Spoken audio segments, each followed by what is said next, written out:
Stevie Boi gloves.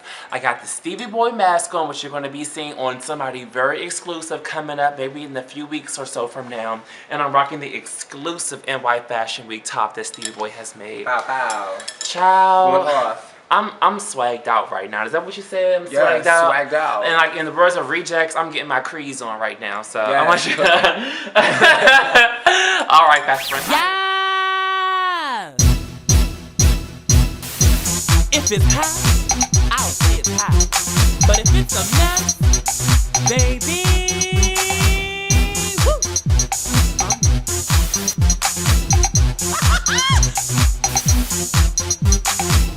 You're just booking behind.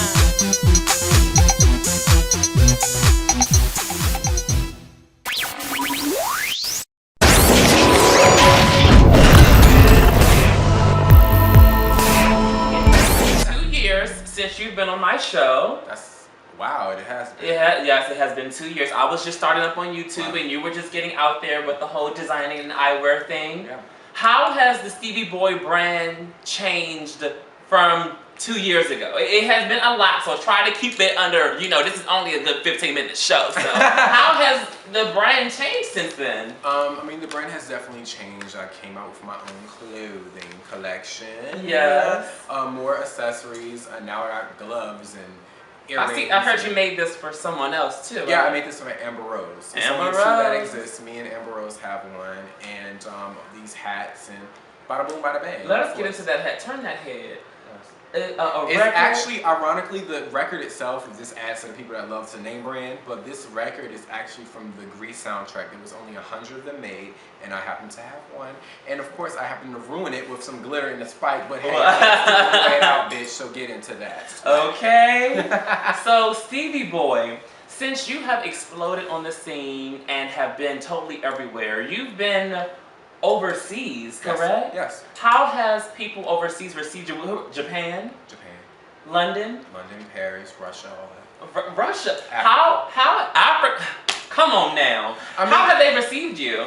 I mean, realistically, to keep this really short, I grew up overseas.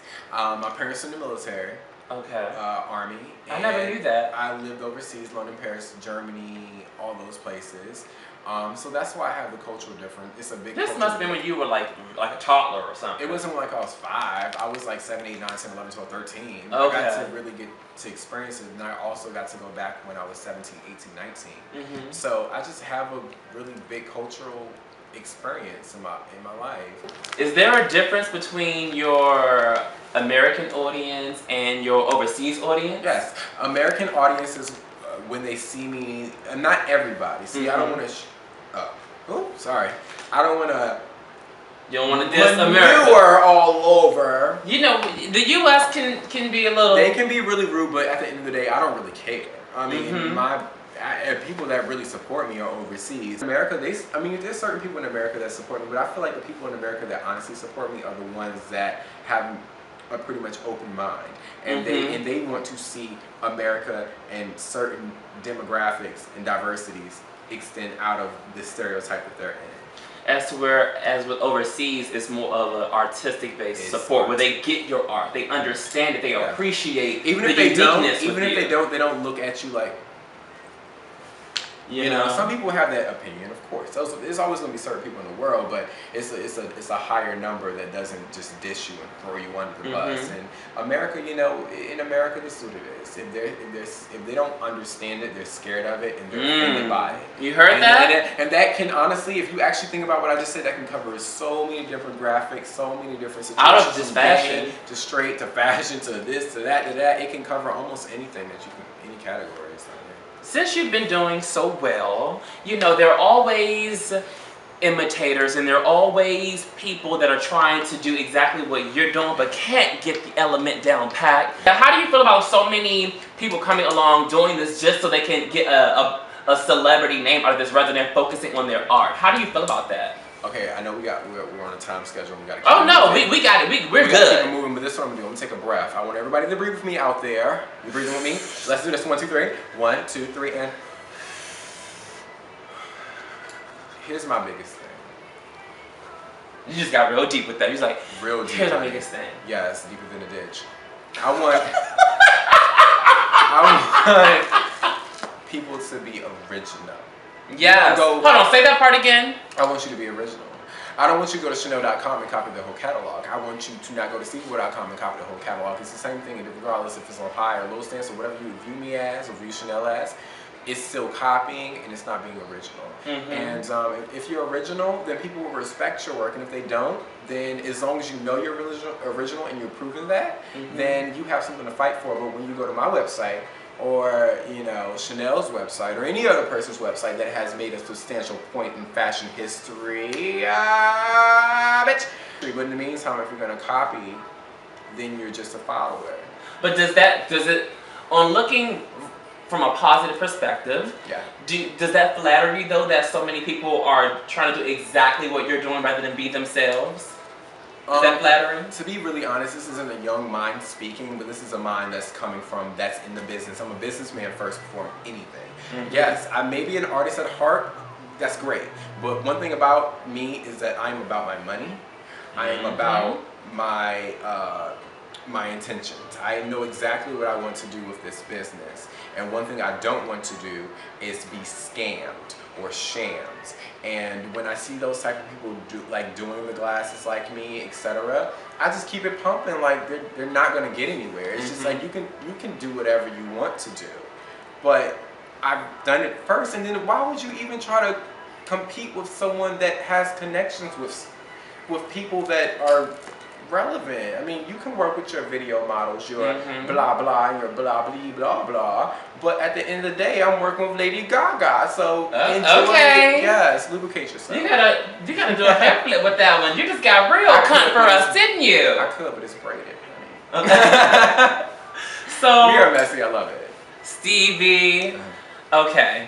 So now that we've talked about some of the people out here that are definitely copying off of your work and how you're actually dealing and handling that, how are you able to always keep it fresh, like to change so that people can't constantly grip to what you're doing? How do you do that? I think I keep it fresh by, once again, just by being original. I don't go look at Vogue. I don't go look at V. I don't go look at W. Go look at L to get inspiration. Life is my inspiration. That may sound so cheesy and it sounds so crazy. So cliche, but it's real. But that is what keeps me motivated. And I'm just, next thing you know, I'm like, hey, Benji down here listening, like whatever he's listening to, I'm like going off, like he cooking and I'm like, going off. And I'm just like, next thing you know, I have a whole collection of damn shades on the floor. You know what, I'm happy to hear that you've broken out of doing just eyewear, because everybody's doing just eyewear. And it can sometimes I can get sick to my stomach seeing it. But I hear you have some new things coming out, because you have some people in Atlanta saying, where's your men's stuff? We need some men's stuff. So what are some new projects and products that you're coming out with? Well, here's my invisible sample. It's right here. Oh, it looks great, doesn't it? Yes, honey, on the cover of Vogue right now already. Well, man, we have to edit and do like a pop-up right there. Yeah, it's a pop-up. So, actually, I do have a sample upstairs that I think. Hiya! Look, fashion friends. Your feature, this is Italian Vogue I'm holding. And these shades. No, this is Japan Vogue. This is Japan Vogue. These shades that are featured, tell me how much they're going for. Anna De La Rosa prices glasses at $55,000. $55,000. Because they're gold and she loves gold. That's rent. And there's that's real gold on the sides. Real gold. Yes. How does that make you feel when people are pricing your products like that? What do you feel as a designer? What do you feel as a young entrepreneur? At 22, your shades are going for? Realistically, it feels really, really good.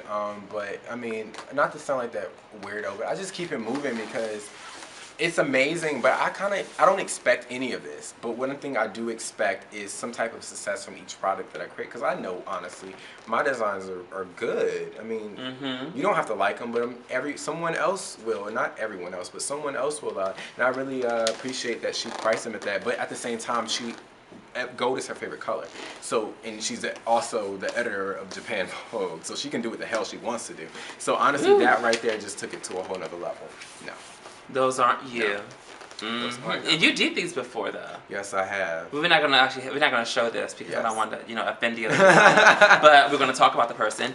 But yeah, you did these. I remember like 2 years ago you were doing that. I did that, and now someone else did it, and it's in there. It's okay. Everybody has their shine, and everybody has to get it. No shade to them, but it actually doesn't have a price and no name either. So they didn't even get any credit for that. No. Wow, interesting.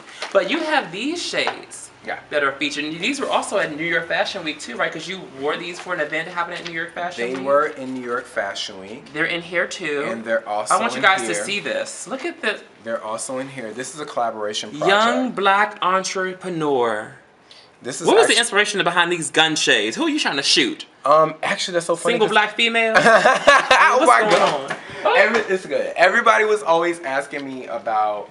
Okay. I want to crown you. Yes, sorry you guys. We had a fucking wardrobe malfunction on.